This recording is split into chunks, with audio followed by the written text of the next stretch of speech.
Hello guys, mock test late 2026 most important Pakistan affairs and general knowledge के की mock test. अगर आप complete mock test देखने के लिए आप वीडियोस में जाएं, जहां पर मैंने अभी मुकम्मल मॉक टेस्ट अपलोड किए, वो आप देखें एंड अपना स्कोर कमेंट में ज़रूर बताएं। इसमें आपको ये पूछे जाएंगे कि पाकिस्तान का पहला गवर्नर जनरल कौन था, and east Pakistan west Pakistan से कब जुदा हुआ, नवाज शरीफ पाकिस्तान के कितनी दफ़ा प्राइम मिनिस्टर बना, पाकिस्तान किस साइड पर है, कहाँ लोकेटेड है, एंड पाकिस्तान ने जो गोल्ड मेडल जीता था किस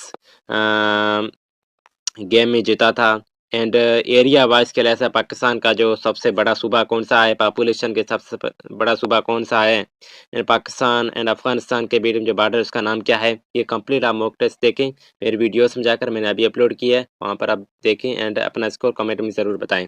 ओके, थैंक यू।